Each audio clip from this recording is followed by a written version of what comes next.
All right. Welcome back, everyone, to our second edition of the Guilt-Free Book Club for fall 2023, continuing to read Learning That Matters, a field guide to course design for transformative education. And this afternoon, we'll be looking at Chapter 5, the Dilemma, Issue, or Question Approach. So I'm just going to start off with a little go around, and feel free to share your name, what you do at Wentworth, and also because of the topic, the theme of this chapter, which is, big questions, deep questions, thought-provoking questions that get the imagination flowing, curiosity engaged, and kind of can frame a whole course or part of a course, a module, and connect it to things outside of just that narrow content, but to the rest of the world and the students' lives. I just want to invite you to think of an experience as a student you may have had where you were in a course that did something like that, where there was a thought-provoking question that, really took you on a bit of a learning journey, or that you still think about today that affected your worldview, or just that you look back and you're like, yeah, that class was awesome. I was super engaged. It was memorable. It was a lot of fun. I connected not only with the material, but with the faculty member, with my peers. It felt like a really robust, meaningful learning experience that, was relevant to my life beyond just, whatever the discrete information was supposed to be about. So I'll start. My name is Josh Luckins. I work here at the Teaching and Learning Collaborative as an instructional designer. And when I was thinking about this question, I actually thought of a class that I took, which is again, I could put it in the collaborative notes document as a, reference point just for the curriculum itself. It's called Facing History and Ourselves. It's a nonprofit organization that's actually based in Brookline, Massachusetts. And the course that I took, this was actually when I was in 8th grade, so it's a little while ago, was the Holocaust as a case study for human behavior. So the big question of the class was like, was this, could the Holocaust happen again? And, was this unique evil that came out of nowhere, from hell and, just whatever, or were these ordinary people who were transformed into doing these genocidal, horrible acts? And if so, how? What was the process by which these people that could have happened, right? And I still remember that kind of debate and those types of things that, as we were talking about that.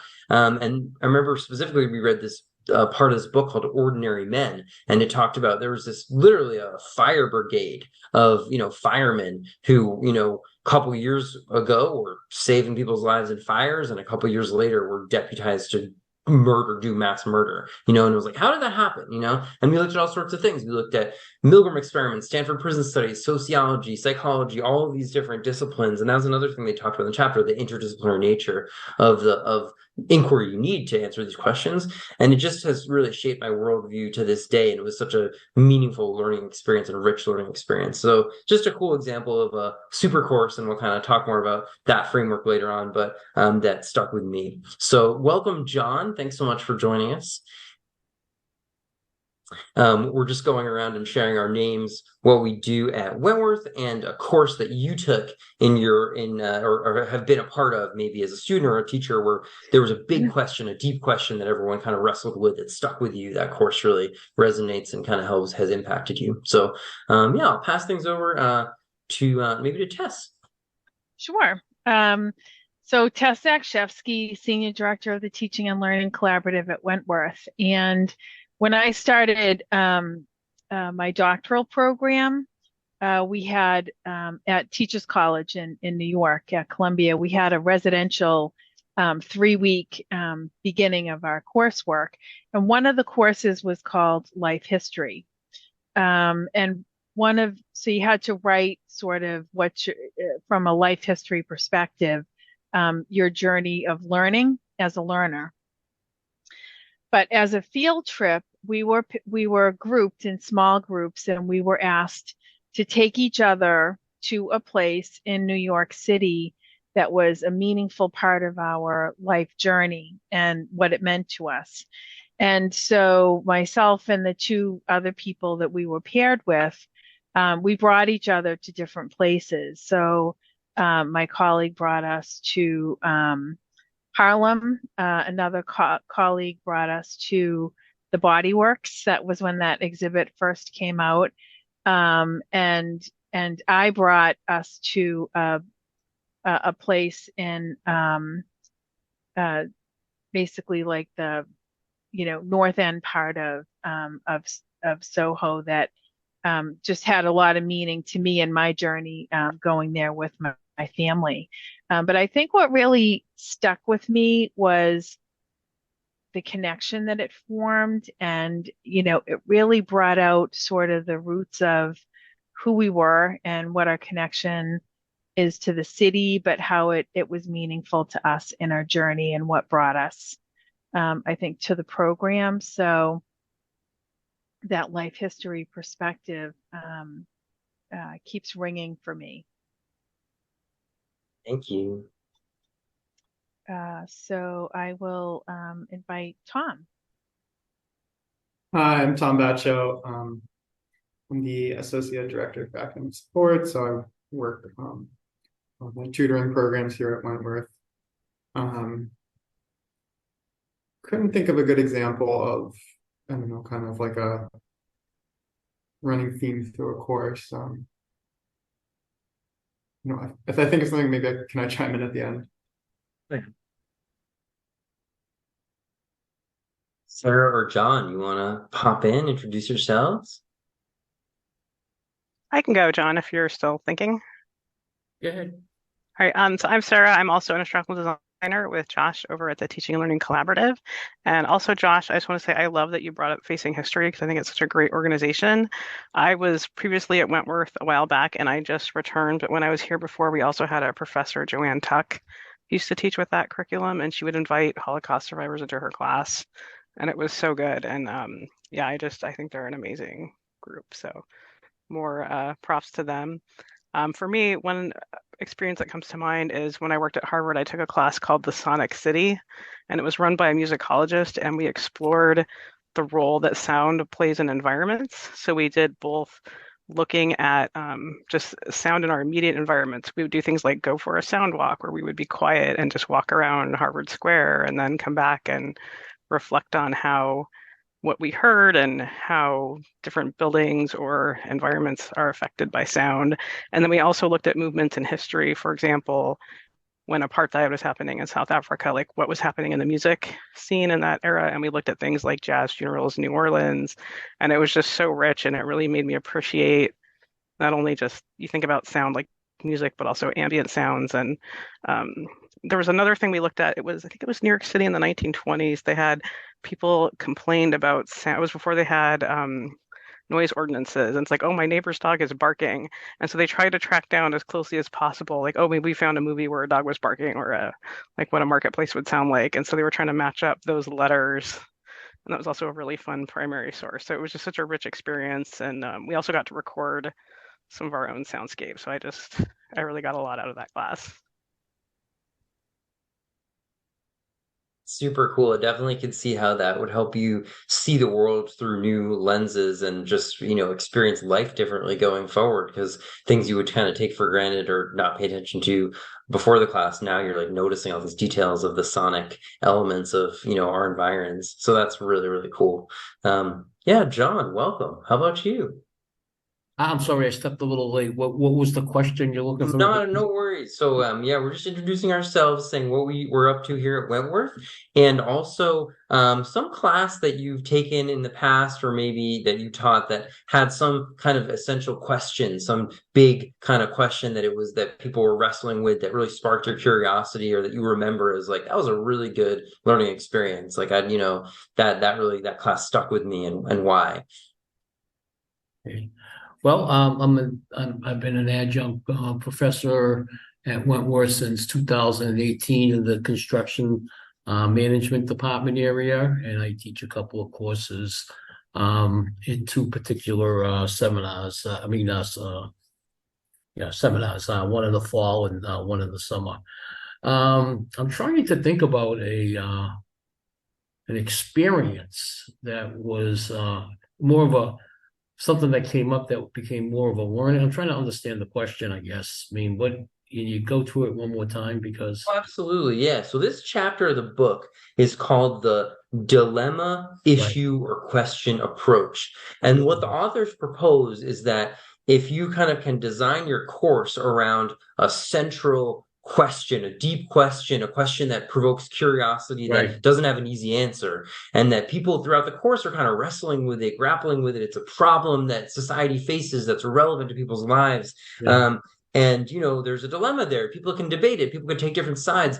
Then it's more memorable, because in order to address that question, you have to interact meaningfully with your peers. You have to bring in other knowledge, that things you're interested in from the world, other past experiences, other things you might research. So it just makes it a more rich experience than just like study for the bio quiz and I'm going to memorize the things, fill it in, get my 100, and then forget it next week. It's like so we were sharing just courses that in our lives were like, man, I took that in 8th grade, but I still remember that because the questions were so deep. The one I shared was basically like a question about could the Holocaust happen again? Was it just like some evil people, or is that something that humans are capable of? And if so, how did that happen? How could we get people to do such evil things? So we brought in all these different things from psychology, sociology, and Sarah was sharing about a class she took about audio.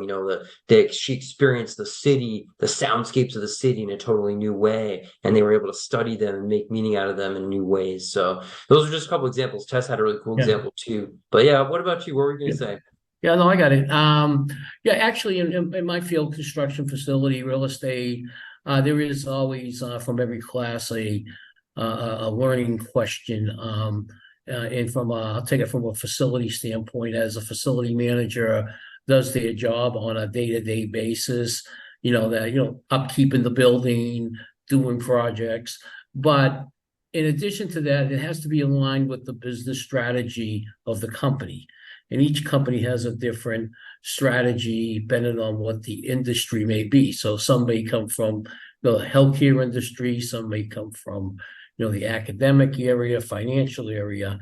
So where we talk about it in regards to the class is how does the core part of that business relate and align with the facilities of running a day-to-day operation. For example, if you work for a hospital and you have a cleaning spec for an operating room, that is going to be completely different than a cleaning spec in an office building or an academic classroom, right? Common sense tells you, it has to have a different spec there. So if you go down and you look at how, a facility is operated, it's key because people get lost in this, dealing with the day-to-day technical stuff. What is the key core part of the business and how do we align what we're doing with the goals that the company's doing? And that gets into a lot of in-depth type of conversations. Nice. Love it. That's great. And it's so appropriate that you brought up alignment, because that's something that the authors focus on. In this chapter, they talk about you could have a question that's big for the whole course. You could have big questions for different units or modules of your course, but they always should really be clearly aligned with the course objectives and what you want students to get out of it. So I think that's really cool that you're doing that, in your context as well. I'm just going to throw in the chat again the link to our collaborative notes document, which everyone should be able to view and edit if you want to add anything to it. So if you look into that, just go down to the second meeting. We're in our second meeting, and Tess and I threw in a bunch of favorite quotes from this chapter. So if you want to add your own, or if you didn't get to look at it as an in-depth, feel free just to read those quotes. You'll get a sense of the chapter that way. And then also, below that, there's key takeaways from the discussion. The question in that first bullet point is kind of the question that we started with, and kind of the question that I think is going to resonate throughout our discussion, which is, what kinds of questions have fascinated you throughout your life? And this comes from the chapter. What courses have you taken that had the greatest impact on your learning? What was it about the way the course was taught that enabled you to learn so much or apply your learning to many facets of your life? So that's a question that they ask in the chapter. And we kind of, started to think about that with our own experiences. But before I jump into anything else, is there anything that any of y'all have on your minds? Maybe you had a look at the chapter that you'd love to share just as we get our discussion going about this topic.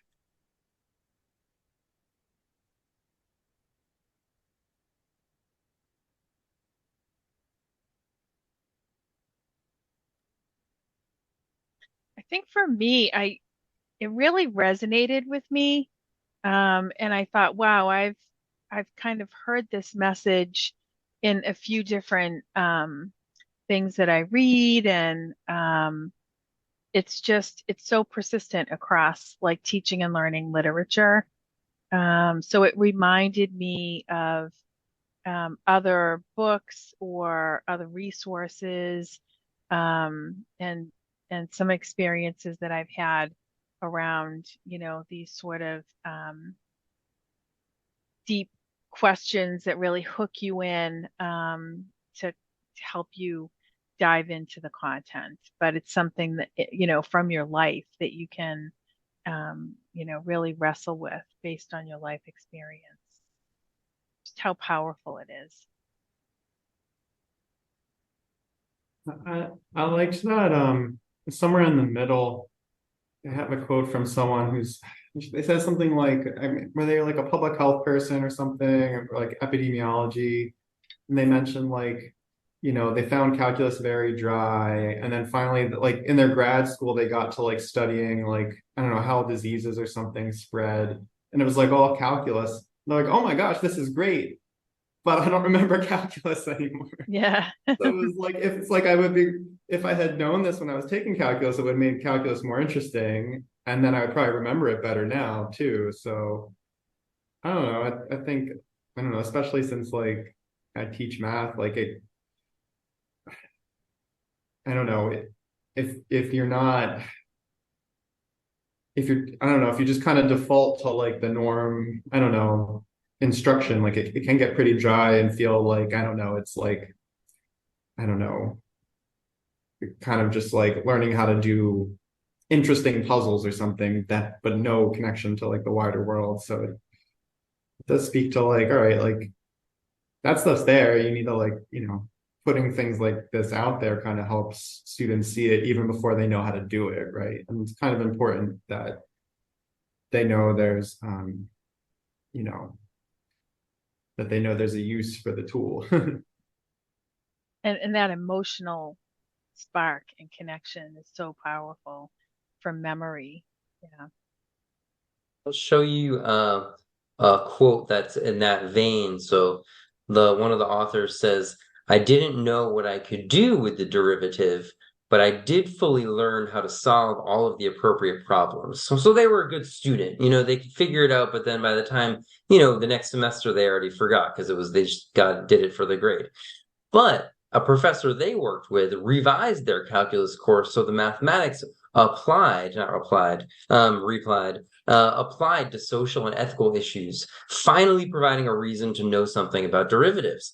So as you said, it's applied to something, it's connected to something, it makes it relevant and makes it memorable and makes it, feel like something you might want to actually remember and use in your life beyond just getting an A in that class. So I think that's a great example. And then again, for folks watching on the recording, this is from our collaborative notes document, which has both a bunch of quotes and also some core questions and connections from the discussion. So if you are watching at home and want access to this, just email us at teach@wit.edu and we'd be happy to send that along.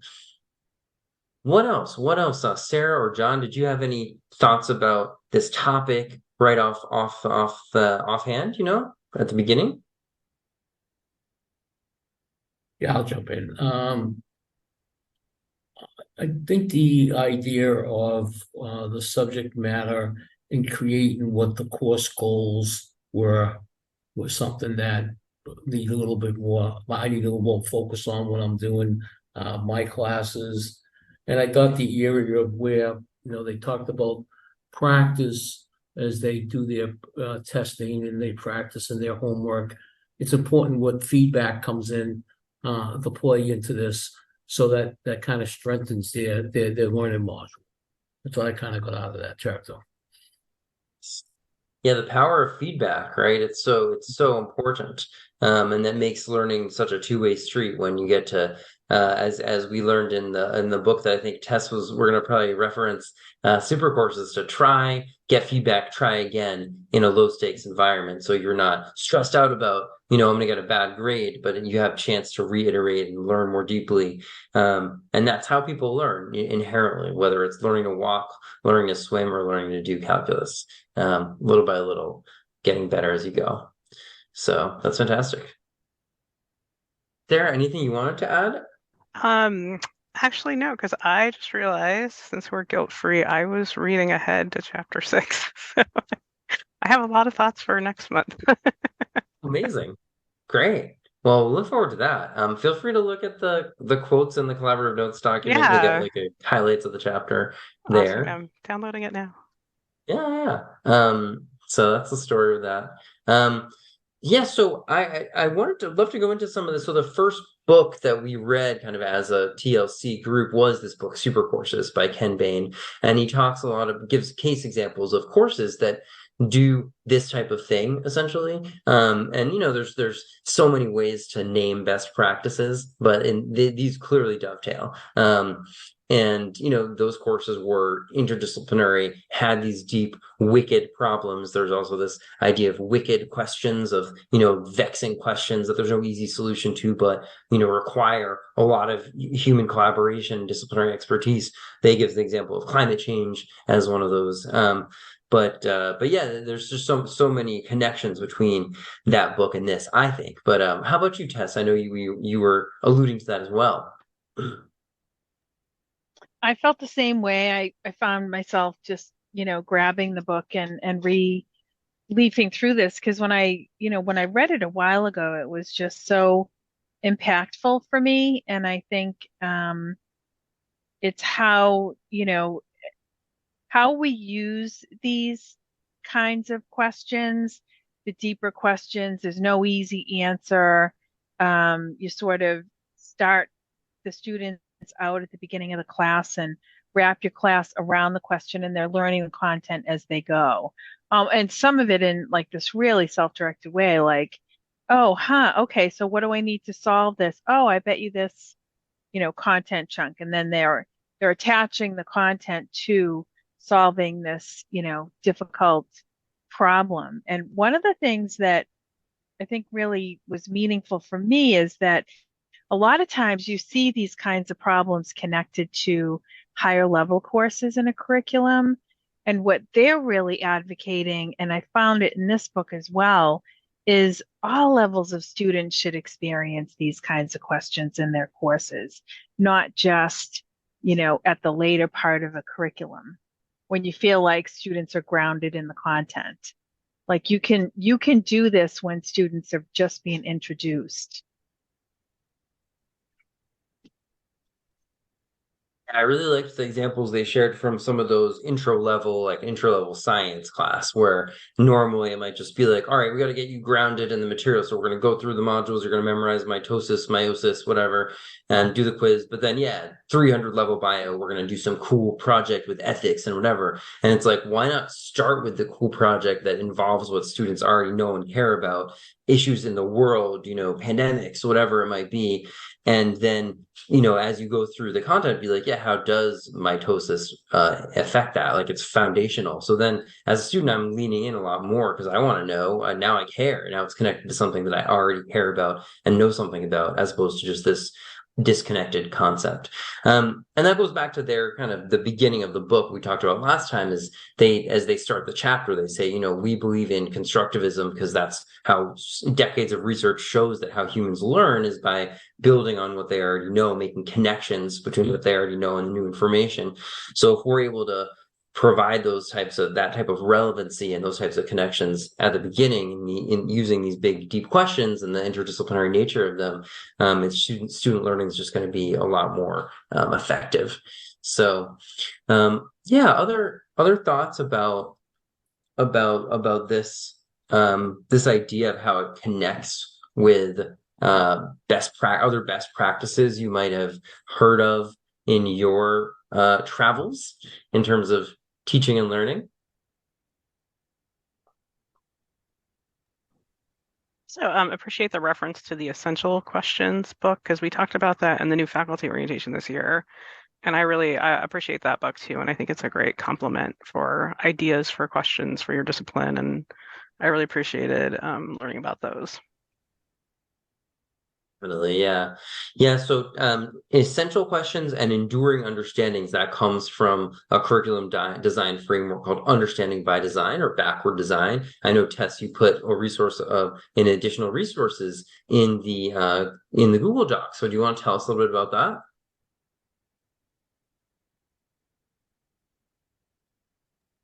Unmute. That's it.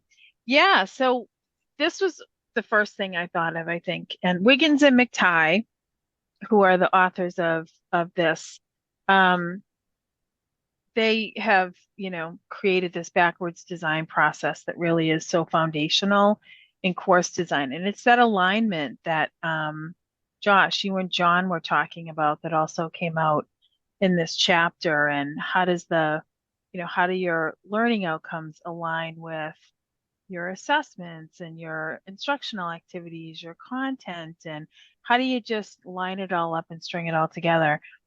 And the whole idea behind these essential questions is essentially what what this chapter is talking about these hooks, these big DIQ.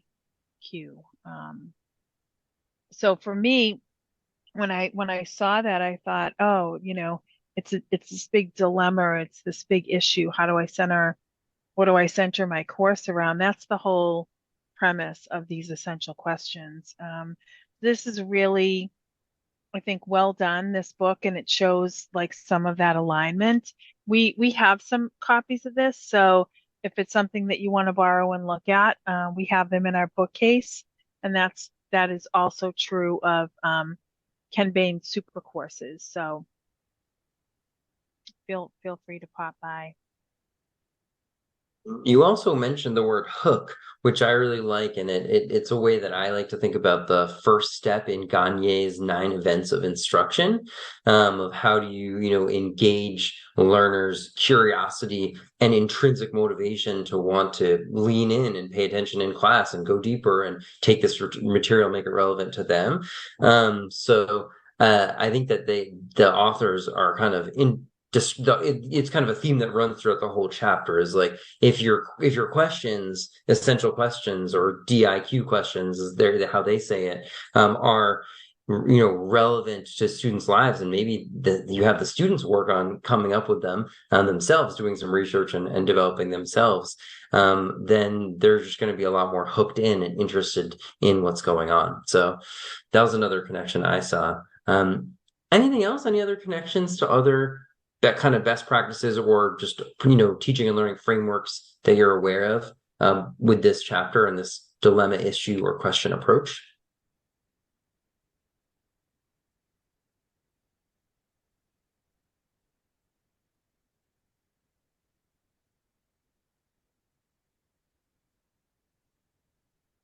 Well, I'll share a couple. There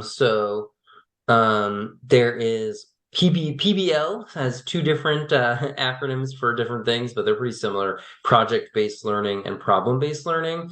The idea being that, as at Wentworth, we're all about hands-on learning. And, if you're giving people a project, a challenge, something to do, that's more the problem-based learning, something to figure out, something to solve. And the project-based learning is that type of thing, but doesn't necessarily have to just be a problem to solve. It could be some other project to complete. And I was really struck in the book, they discuss a lot about how professors they worked with changed their assessment strategy, which, of course, the next chapter, the assessment strategy from a multiple choice quiz or test or whatever to a group project.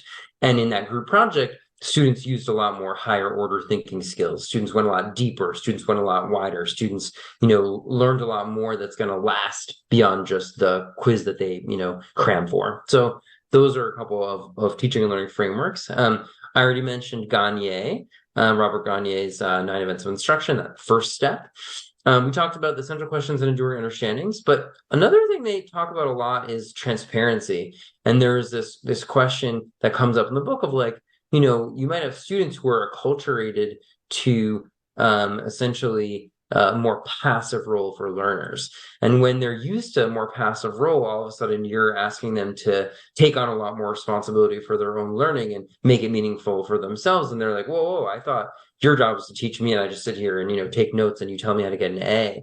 And it's just, you're changing the rules of the game on them if that's kind of what school is to them. So for those learners, you have to be really transparent about, like, explicit, this is why we're doing this. This is the, how it's going to go. This is what you're going to get out of it. This is the reasons behind it, and, to get their buy-in, or else it might not work as well as you think. So that was another factor in this chapter I thought was really key, was this notion of transparency, being transparent about with your students about your pedagogical choices, why you're doing what you're doing, and how it's going to serve their learning in the end. Any thoughts about those ideas? Problem-based learning, project-based learning, transparency, any things that you might add to that, or things that struck in you?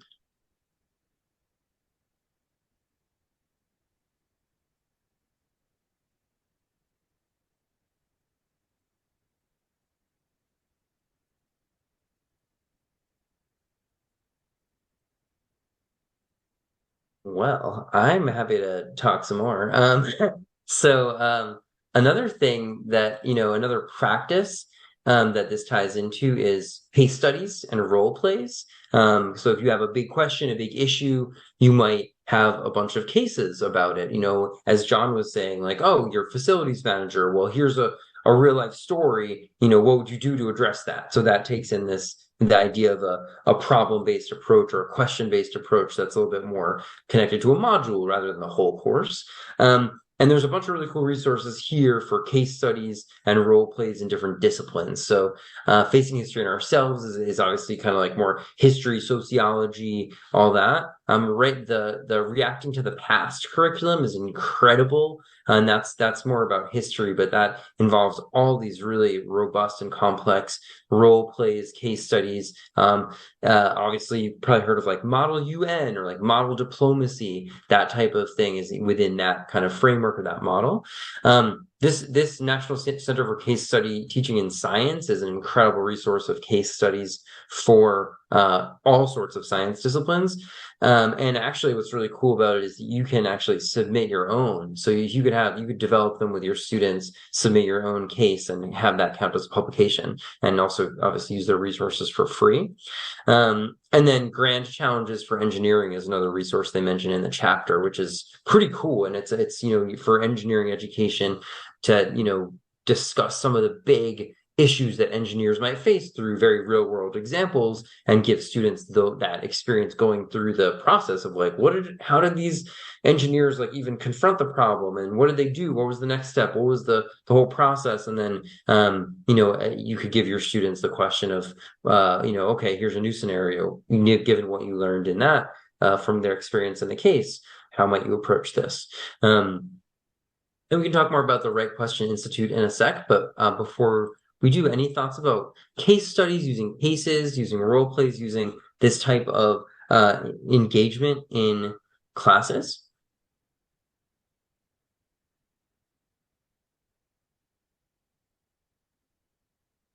When I've used case studies, it was in a graduate operations class, and I think it really helped students to grapple with, what are the impact of operational decisions, and just, using those cases to learn from history, and see, based on this series of decisions, what was the impact. And in many of those cases, it was human life, cost people their lives, like industrial accidents and things like that. So I think cases can be, very powerful tools. Do you guys in your class, maybe it's not even a formal case study, but I'm sure you share stories. Humans make meaning through stories. It's how we understand the world. So what kind of place does stories, whether it's your stories from the field or famous stories from the discipline of construction management, how does that play into your curriculum and your teaching style and approach with students?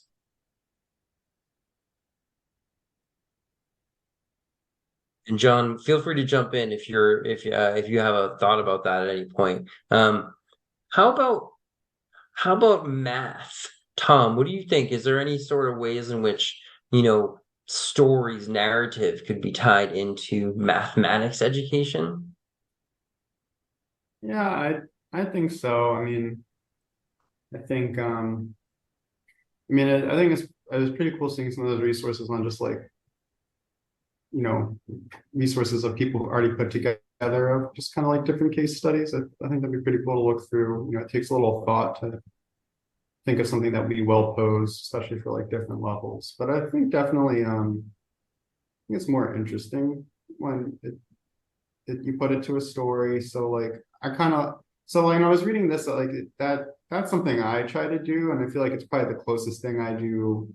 I hadn't thought of it in terms of like the dilemma issue question is yeah, I hadn't thought about it in terms of that, but I try to think about like, well, how do I motivate this? And I feel like a story is a nice way to like motivate. So like I don't know, when I'll do something like trigonometry, like sometimes I'll kick it off by like talking about how like I don't know, like a thousand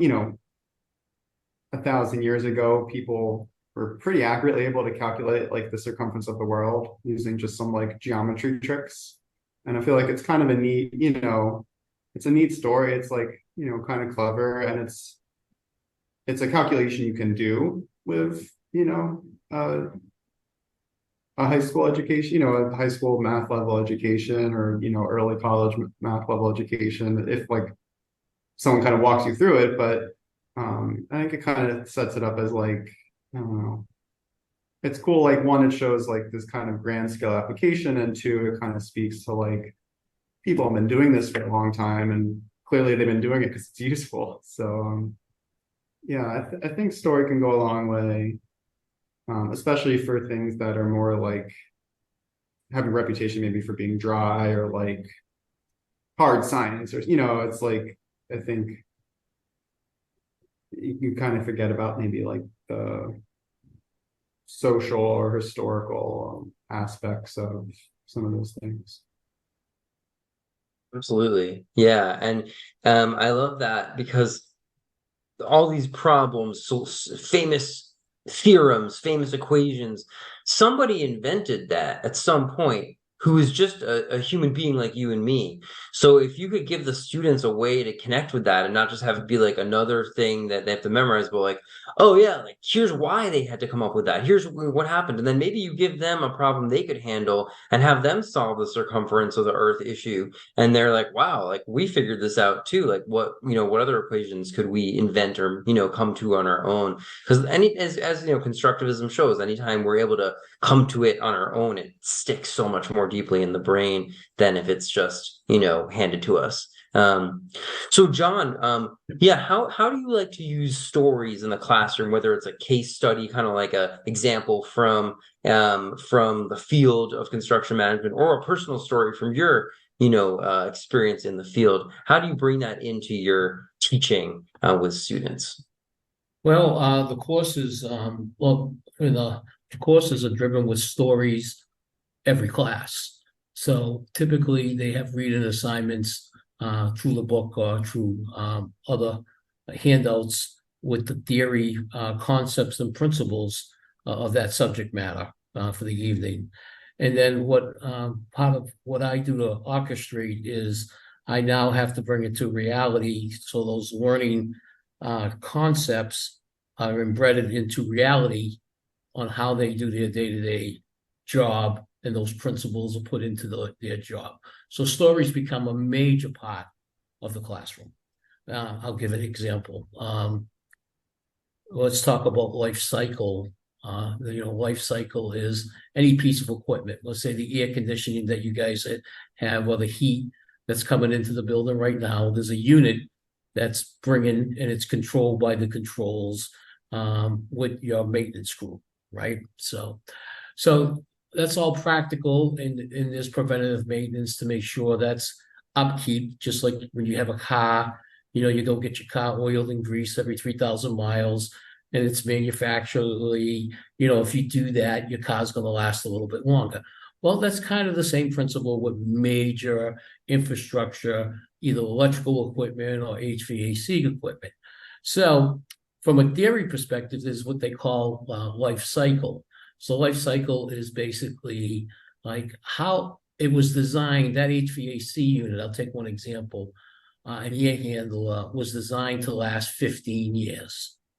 So if it's properly maintained by basically what I had said with the preventative maintenance piece, that means that unit should at least last you at least 15 years, if not more. So like from a practical standpoint, personnel changes from a company, are the records correct? Has it been done properly? Does it need to be readjusted? And one of the measurements from a story standpoint is what type of repair costs come into repairing these units on a day-to-day, weekly, annual basis. So where life cycle comes in, the principle of life cycle is basically, the manufacturing design says if you do X, Y, and Z, your unit will last you to 15 years. Well, however, from a story perspective, what happens when, if you have 10 things that need to be maintained on a quarterly basis and 5 of them are not done for like 3 portions of the year, what impact does that have on the HVAC system? How does that impact the life cycle of that particular equipment? So we have them learn through a calculation based on repair cost and what a replacement cost would be, and take a look at where the break-even point is so that they can go to their management team and say, look, it's time for us to replace this air handler due to the effect that based on these data points that we had talked about. So that's just one of many, many, many stories in running an operation of a building. So to sum this up, we take the theory and the principle of the book and the concepts, and we bring it to real life situations, either through examples or role playing. We do a lot of role playing as well. So for example, I will act as the CFO of a company who wants to count the beans. So if you're coming to me and you're saying you want to spend $2 million on a replacement of an air conditioner that's working, at least in his or her eyes thinks it's working, there has to be a practical way to life cycle to convince me as the CFO of why it's better to do it now versus if the thing collapses in the middle of the summer and you have no air conditioning and then you don't have money already planned for a capital expenditure at that point. So there's a lot of role playing and there's a lot of real life examples, and we work through those problems. Hopefully that helps you a little bit. Definitely. Absolutely. Yeah. Yeah, I mean, and that's just such a great example of taking this concept from the book, and rather than kind of being like, oh, we're going to introduce a lot of material and then later we'll get to the interesting part, which is the application and the story and the case study and the role play. Foreground that. Do that at the beginning. Start with the interesting question, with the crazy story of when that thing went wrong and what happened and why, and have them discuss it and have them make meaning out of that. And then get to like the technicalities of like, oh yeah, what happened in the HVAC system or whatever it is, because that enhances the interest and everybody's kind of bought in. So I think that'd be a takeaway that I have also from this chapter. Any thoughts that other folks have in the group about what John shared or other things about case studies, role plays, or these deep questions? Yeah, I love what John and Tom shared, but also going back to Tom's example, it reminded me of a course I worked on trying to make dry subjects interesting. It was a probability course. So it's thinking about statistics, which can be dry, but also really challenging for students. And the professor was very game to storytelling. So we ended up, we had one of our examples was if you have a test, say like something like COVID, but let's say it was a more rare disease and you test positive, you're like, oh no, I've got this disease, but you might actually be a false positive because the disease itself is rare. And so the chances you have it are lower. And we ended up making it into this story about this character who like goes to the doctor and like, oh no, I've got this disease. Well, like maybe you should get a second opinion. And so we were able to work in these more complicated concepts. And then we ended up doing a series of these, which I'll, if you can find them, I'll throw them in the chat. We did these little animations and it was, even for me as someone who does not have a statistical background, like I could at least get the gist of the concepts without knowing all the equations and all the in-depth math for it. And we got a lot of really good responses to that. And also, I think it helps you remember. If you think about just even an equation, like memorizing the equation, you're like, oh wait, is it, f of x or f of whatever? It's like, oh, this is the one with the guy that was worried about getting the disease, or this is the one about, the defect in the product. So I think that also, and it helps connect to your prior learning, because I think almost everybody at some point has been worried about being sick, or you can kind of relate to that character. I think it also helps with that. Super. Yeah, it sounds like it definitely did that for you because you remember that so well, after having worked on it a while ago. Really brought that statistics, concept that could be dry to life. So that's wonderful. Other thoughts? Yeah, the other thing is we're talking is, students, as everybody knows, learn at a different pace. Some students learn, visually better than reading or role playing. So it's important, for me to understand, where their strength is in regards to obtaining that learned behavior, what they're going to get out of the course, and how best they're going to be able to take the material and learn from it and put it into practical situations. So, for example, for my final, I always give them 3 options. And I have them pick the option that they like, because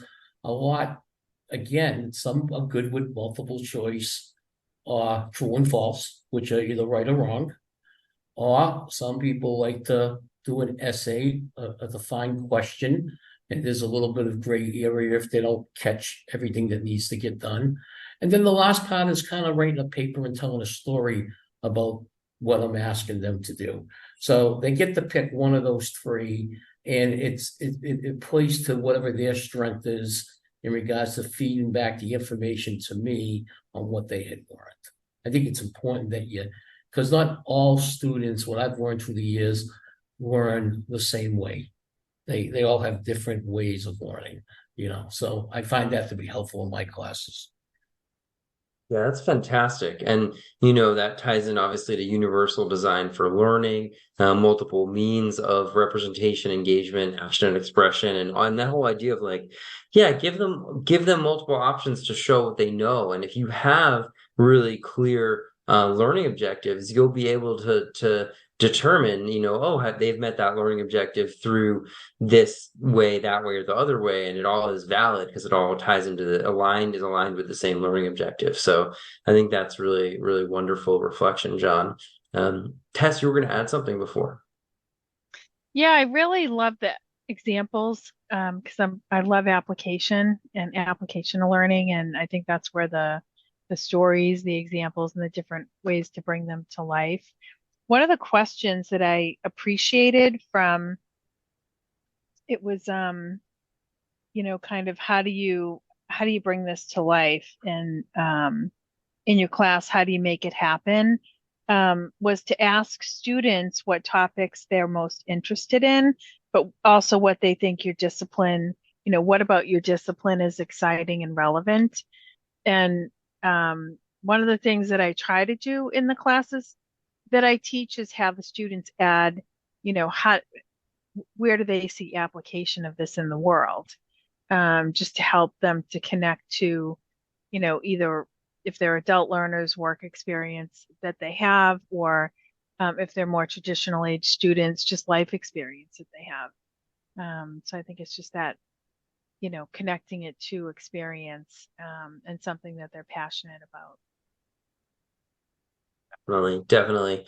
And I really like that. That's a really nice transition into the kind of what I wanted to conclude with, which is just taking it a step further and really having it be as student-centered as possible so that the questions you're asking aren't just questions that are interesting to the professor, but they're questions that are, really engaging the students. And Tess mentioned one strategy for that. Another comes from this Right Question Institute, which is one of the links in the chat as well. They talk about the same thing that, they talk about in the book, facilitating student curiosity and engagement. So the skill of question asking is far too rarely taught in school. So we have worked with educators to develop a strategy. The question formulation technique provides us a simple yet powerful way to teach students how to formulate, work with, and use their own questions. So feel free to use this resource, but what I just wanted to suggest is the notion that perhaps you as a faculty member don't need to be hitting your head against the wall trying to come up with the perfect essential question or the perfect DIQ question in the language of this book. Maybe you could have that be a project that students work on together, that you generate as a class a bunch of questions that feel relevant and important and related to the topic, and it's more co-created and collaboratively created, even more constructivist than constructionist even, than we've been talking about so far. So just another way to get it student-centered and get it kind of even more tied into what students are going to be in research, inherently interested in looking into when they're the ones generating the questions. So that technique is just a nice way to framework for ways to get students thinking deeply and phrasing, questions in this vein. All right. Any other thoughts as we wrap up our discussion of this chapter, the 5th chapter of Learning That Matters, about using these types of deep questions to guide your big course design and also, class design, little by little throughout the semester, infusing it with rich, meaningful questions that relate to the things that people are facing in their real lives, and tying the content into things that matter to folks. Any last concluding thoughts from the members of our fantastic book club this afternoon? Something I think is kind of cool about this idea is like it doesn't really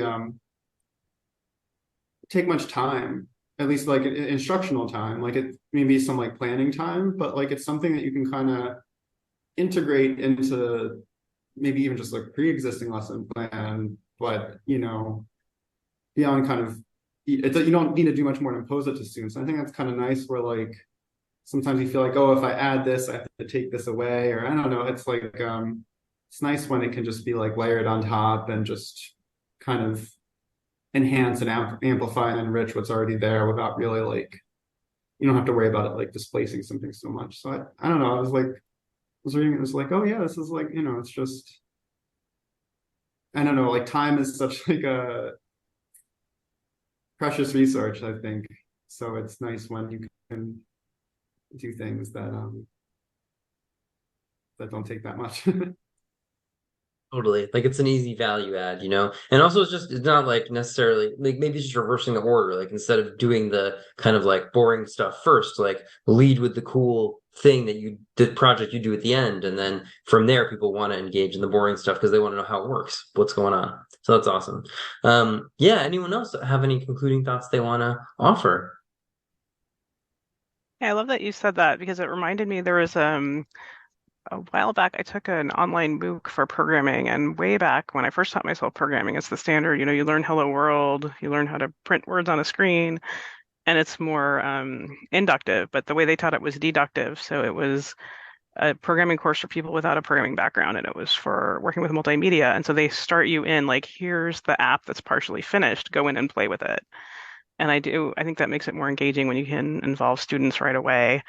If I remember correctly too, I think Ken Bain had something about that, like get the students doing the discipline. So there are ways even in introductory classes. And I was like, yeah, wow, I think this is a much better way to learn programming, and it's more fun. You can get in right away and then you build your knowledge, but you can still do some stuff before you know everything. And I also love that Tom said that it can be easier to implement, that's great. Thank you. Beautiful. Thank you. Hunter, Tess, any last thoughts from y'all? I'm looking forward to assessment. Shameless plug for the next chapter. It's really good. I just read it. Spoilers. Spoiler alert. Me too. John, anything you want to share as we wrap up? No, I mean, I think the challenge as an instructor or teacher is that the concepts that we're delivering, it's important that they become life concepts to the student. As everyone knows, we've all learned in the learned behavior model, and we forget a lot of stuff, and why is that? Is it because we weren't taught correctly? Is it because we weren't interested, or it was something we needed to do to get a credit to move on to another course? But we missed out in that particular course. If there's 20, say, key concepts that probably should be learned out of that class or that course, my goal is always that 3 of them stick with my students for the rest of their life. So when they bump into me a year from now or a year and a half from now, they'll say, John, that life cycle model that we used, boy, it's really been handy because I've been doing it, X, Y, and Z. Versus after they take their final and 2 months later, ask them about life cycle, they have no clue what it is. So that's a continuous challenge for professors and instructors and teachers to make sure that not only are we teaching the material with these meaningful questions and we're getting it in there, that they're actually grasping onto it. Because once a student feels like they have learned something, and that's all we know, when we're confident that we know something, we become more engaging, right? So if we're not as much, we don't want to be in front of the show as much. So I can gauge that with the students. I can engage a lot more because I know they're getting the concept and it's going to live with them longer and longer. So I'm in a continuous, constant learning model myself to make sure that these concepts are being not just presented and shown and fed back to me that they got it, but no, did they get it for life? And are they going to take this with them? And I bump into them 6 months from now or a year from now, and we can have the same conversation that it was 6 months ago. That's how I would end. Really. And that when people say, oh, the Wentworth construction managers, they know what's going on, they're really Right. solid, they're not cutting corners, and it's interesting that you mentioned that. And just to wrap up, Tess brought up essential questions, right, which is kind of the curriculum design framework that connects with this chapter. Well, the counterpoint to that is enduring understandings. So in understanding by design, you come up with these key big questions that guide the design of the course, but also the enduring understanding. What do you want, as you said, John, what do you want students to remember 10 years from now when you run into them on the street, on the construction site, whatever, and they're like, yeah, this is what I learned in your class. And you're like, yeah, that was the key takeaway. That was 100%. So, thinking about that, what that might be really intentional about that, and then having all the course kind of projects, content, assessments align with that deep goal. That's just really fantastic course design. So when we can do that, we know we're hitting the ball out of the park. And when you run into your alums and they're like, yeah, this is what I got out of your course, you're like, wow, I guess you really did learn something. It works out, makes you feel good, right? Yeah, the expectation I give the students right in the beginning is I try to tell them I want them to learn this, not just learn it, but to take it for life. I said, just like if I ask you right now, what is 1 and 1? What does that equal? You're going to tell me it's 2. You've learned that, right? Well, that's exactly what we're trying to do today. Okay, that 100 years from now, you'll be able to tell me what life cycle is, just like you can tell me what 1 and 1 it equals. So it's that type of thing. Gets them kind of thinking about it too. It kind of gets them like, I'm just not taking this to learn it to forget it. I'm taking it. How do I get it so it's in the guts of me, that if it's in my head, now I know what I've learned, and I got another set of skill sets here that I can bring on. And I think that the courses that Tess and that we were talking about at the beginning of the class that stick with us from 8th grade, from grad school, from Exactly. the audio class, they changed the way we see the world. Like I see the world in a different way than if I hadn't taken that class, and then that's really the hallmark of like, man, that is a super course. That's a course that really had an enduring understanding where we were wrestling with questions that continue to be relevant in the world today. Yep. Well, thank you so much, everyone, for joining us this afternoon. It's been great talking about learning that matters with you all. I hope you'll join us in a couple weeks. We have another session, as Tess alluded to, about assessment with featuring our new Wentworth head of assessment. So that's very exciting. Dr. Betsy Krantz will be joining us as a special guest in the program. So you'll find more information on our website, Guilt Free Book Club, part of the TLC website. And hope to see you there. And if not, I'll see you around campus, and we'll be doing this again next semester, reading the rest of the book. So hopefully you'll be able to join then as well. Thanks again. Have a great afternoon. You too. Thanks, everyone. Yes, Thank you, thank you. Josh. Bye. Bye.